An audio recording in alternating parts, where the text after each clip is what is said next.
nuestro encuentro semanal con la sección Cultura de la Diaria. Hoy para hablar, por lo menos como transición hacia la persona que será protagonista de este espacio, de una película llamada La Caja Negra. ¿Por qué digo de transición? Porque, bueno, es una película que de un modo muy particular se refiere a la vida, quizá a la obra, ya nos dirán Rosalía Alonso y José Gabriel Lagos, de Daniel Chavarría, un escritor uruguayo que se radicó en Cuba a partir de su adhesión política a la Revolución Cubana, definido o autodefinido como comunista, y que vivió allí durante mucho tiempo y obviamente terminó acumulando una cantidad de obras, algunas muy leídas y en algunos casos muy elogiadas. Así que esa es la propuesta de hoy. Antes de abrir el juego con Rosalía, Gabriel, bienvenido en primer lugar. ¿Qué tal? Brevemente, antes de que Rosita siga hablando de la película contigo y también de Chavarría, definamos a Chavarría rápido, en términos literarios, si se quiere. Bueno, vos dijiste una cosa interesante, comunista, y yo pensé en un comunista hedonista, ¿no? Un tipo muy marcado por la aventura, la curiosidad y la búsqueda del placer. Eso si le creemos a él, que ahora vamos a hablar. La opción por creerle o no creerle, para mí es de lo más interesante de este documental de Elisa Barbosa, que no termina por comprar del todo lo que el personaje central, ¿no? la figura central, ha dicho, ha escrito sobre sí mismo. Uruguayo, nacido en los años 30, murió en 2018, sí. 2019. 18.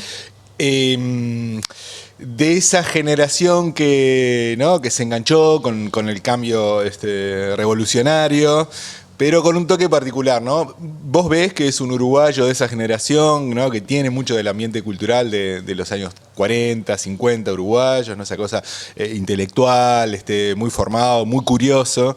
Empieza a escribir tarde, ¿no? Para lo que es una carrera estándar, cuando ya tenía cerca de 45, 50, pero con mucha vida y muchísima lectura. Fue un profesor en Cuba, después que se estableció en el 69, eso lo cuenta un poco la película, es uno de los núcleos por qué él termina en Cuba.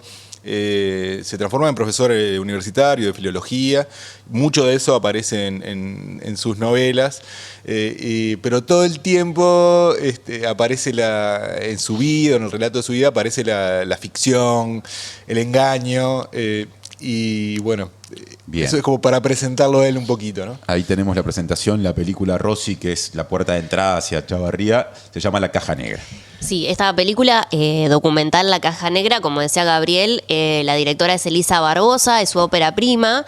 Elisa, que ha trabajado en varias películas uruguayas como colorista, Bosco, Ese Soplo, son algunas ahora de las que recuerdo. La película se estrenó la semana pasada en una de las salas que se puede ver, es en Cinemateca.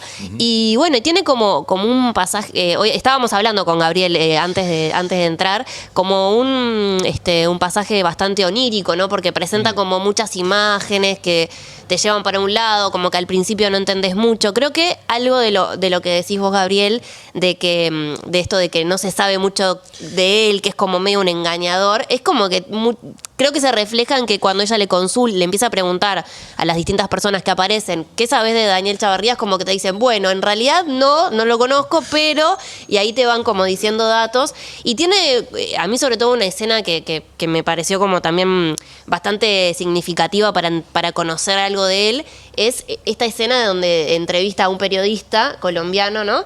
Que le cuenta de una carta que él supuestamente mandó con otro nombre, que ahí también empieza como todo esto de, bueno, si realmente era un engañador o no, porque estamos hablando de una persona que en el año, lo tengo acá, 69 secuestró un vuelo de Avianca y lo desvió a Cuba, ¿no? Nada menos. Eso para mí fue como el gran dato, de la claro. Vida de Chavarría. Es uno de los núcleos de la película, ¿no? Porque claro, contás esto y llama la atención un tipo que secuestró un avión. Ahí estamos hablando de la vida real. De la vida real. Esto, sí, no es ficción, está digamos. bueno aclararlo, y es uno de los temas de cuando hablamos de Chavarría y de este documental, ¿no? ¿Qué es verdad y qué no? Entonces, pero volviendo a ese episodio, uno entiende al final de la película, esto la película lo explica, pero muy al final, por qué él tiene que escaparse de Colombia. Chavarría vivió en muchísimos lugares. Cuando era bastante joven estuvo en Europa, en muchísimos lugares de Europa. Después la manera que volvió deportado a Uruguay de una manera rarísima. Pero en ese año, a fines de los 60, él tiene una doble ocupación. Trabajaba en una especie de free shop, así, vendiendo propiedades. Es raro, si no se termina de entender mucho, tampoco. A la vez, él pasaba armas y plata a una guerrilla. Ajá. Que aparte el líder era un sacerdote católico. Todo es así en las novelas y en la vida. Y se entera de que van a por él, lo descubrieron, o sea, el grupo fue descubierto, comprometido. Él dice, me tengo que ir. Entonces se va con su pareja y con su hija. Él dice, la manera es, es una cosa muy, aparte, es un secuestro, pero muy civilizado, ¿no? Él compra todos los pasajes, es una avioneta. Ajá. Compra todos los pasajes, ¿no? Entonces el secuestrado nomás es el piloto y parece que otro tipo que había llegado a comprar un pasaje. Y como pero es una no deja de ser un aparte, secuestro de un vuelo de Avianca, ¿no? Claro. Y como es una avioneta, además, no va derecho. Va como haciendo, porque no le da. Entonces va como haciendo escalas en distintas partes de Colombia. ¿De Colombia a Cuba era el objetivo? Claro, sí. Entonces va parando y para cargar combustibles y al final llega. Cruzan el Caribe y llega. Y llega. Bueno, eso uno se entera como... muchas personas se enteran. Yo calculo que por alguna cosa vi que es lo que le llamó la atención a la directora cuando ella estaba estudiando en Cuba, porque como viste que hay una escuela de cine. Sí, de San Antonio de los Baños. Muy importante allá, y hay varios cineastas de distintas partes de América Latina que van a estudiar ahí. Y a ella le debe haber llegado la historia de este hombre que es de San José, también como Maragato. ella. Maragatos, entre Maragatos. Eso no es... La película, el documental, ahora yendo, no tiene muchos datos. Uno tiene que tener paciencia, ¿no? Cuenta con que el espectador va a tener paciencia de armar la historia. No aparecen fechas, no aparece quién está hablando, uno tiene que darse cuenta, es un primo, estar en San José, ahora estamos en Cuba, no tiene zócalos, ese tipo de información. Uno tiene que, cuenta con que uno va a esperar hasta el final, y al final aparecen 2 o 3 cosas que son muy, muy interesantes. Ajá. Una de ellas es esta que yo acabo de arruinar, que es por qué él tiene que secuestrar el avión. No solo del secuestro se habla, pero bueno, ¿por qué? Uno puede llegar a sospecharlo. ¿Por qué? Pero aparecen personajes y escenas muy, muy interesantes, pero están todas en el último tercio, en el último cuarto de la película. Que a nivel estructural, no sé, vos que sabes más, no es lo que aconsejan, ¿no? No, bueno, con esto de que vos decías de que no, es verdad que la película está como muy apoyada en que, o por lo menos a mí me pasó como que en el espectador es el que va haciendo como toda la unión de los datos y va sacando sus propias conclusiones, y que además siento que es capaz que un documental de esos que te dejan más preguntas que respuestas, entonces que... es como una invitación a cuando terminás de verlo salir a buscar información para saber más. Es verdad que con esto de que no se apoya, por ejemplo, en gráficos que te digan, bueno, el nombre y quién es esa persona, creo que es, no me acuerdo si la primera entrevista o no, creo que es como el tercero, que es el primo, ¿no? Ajá, sí. Que vos lo mirás y decís, pero es re parecido. Sí. Es como igual a Daniel Chavarría, y al final ella le pregunta, bueno, pero te han dicho que sos muy parecido a él, y ahí, bueno, queda como claro que es el primo. Y bueno, creo que está mucho este juego de que los entrevistados que aparecen lo conocen, pero no a la vez, ¿no? Porque el primo también es bastante crítico con Daniel Chavarría, hablando de que, bueno, no fue un padre muy presente, ¿no? Habla también de que, bueno, fue una persona que, no me acuerdo si lo dijo el primo puntualmente, pero que era una persona muy vinculada a las mujeres, ¿no? Y eso queda claro, lo dice. Por decirlo de un mujeriego. Un mujeriego, y hay otras palabras. Se utilizan otras palabras, que bueno, las podemos decir, las dicen, hablan de que es un putañero, se lo dicen así en el documental, ¿no? Con acento caribeño. Claro, y hablan de los burdeles, ¿no? Como hay una cosa bastante explícita de contarlo. No, a mí lo que me pareció interesante justamente es que ella, en vez de... Él tiene unas memorias que se llama Y el mundo siguió andando. Salió en 2010. Divertidísima. Otro documentalista o un biógrafo más tradicional podría haberse basado en esas memorias, que son una mezcla, o sea, él admite, ¿no? que ha vivido del engaño, o sea, como estafador, ¿no? Haciendo estafas, no al nivel de Conexión Ganadera, sino pequeñas estafas que para vivir, se hacía pasar bien, ¿no? Pero por guía de museos para ganarse una vida, ¿no? Él sabía, era un tipo curiosísimo, un hiperlector, ¿no? Bueno, tenía herramientas. Aprendió, tenía facilidad Para los idiomas, ¿no? Aprendió muchísimos idiomas, pero después en un momento que lo capturan, hace como que no habla ningún idioma, hace una mezcla de idiomas, tiene un montón de contradicciones, y entonces es una biografía que da para sospechar, y yo creo que la directora dice, no sé si lo dijo así, pero alguien que se hubiera basado en las memorias de él, que aparte tienen pedazos de novelas, sus memorias, no son como pactos distintos, dice, como contenta la novela y de repente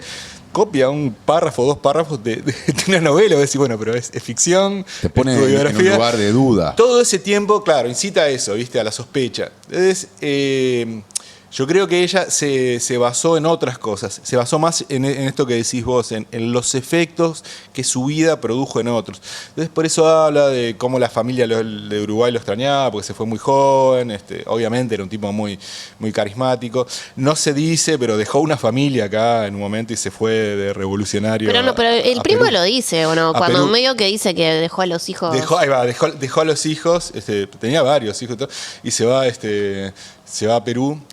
Decime. Y sobre el cierre, yo quiero que me digas algo más de su obra. Ya nos dijiste de algunos de los temas que aparecen, de su forma de escribir. Yo leí hace ya mucho tiempo Una pica en Flandes, una novela que te conectaba con distintas historias que se desarrollaban en distintos lugares del mundo. Había una suerte de viaje a varias bandas.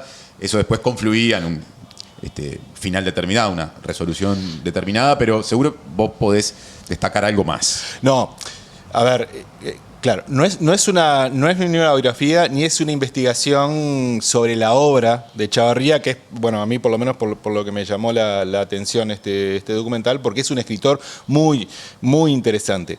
Como yo decía, empezó a escribir de grande, digamos, y él cuenta en esas memorias que él ya era profesor en Cuba, y Roberto Fernández Retamar, que es un crítico muy importante de la Cuba revolucionaria, ¿no?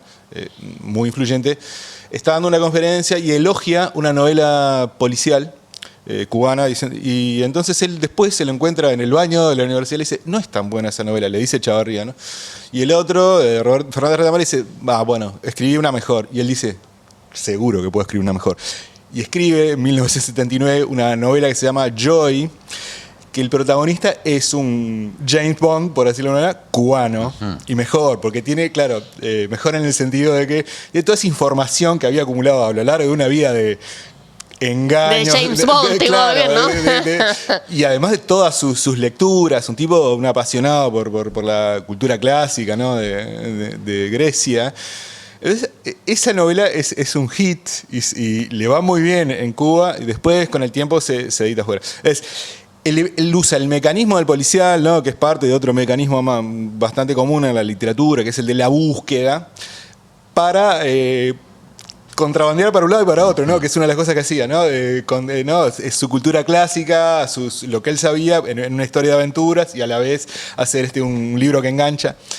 Y después, unos años después, escribió una novela maravillosa. Ayer venía embalado y yo la había leído en la Biblioteca Nacional.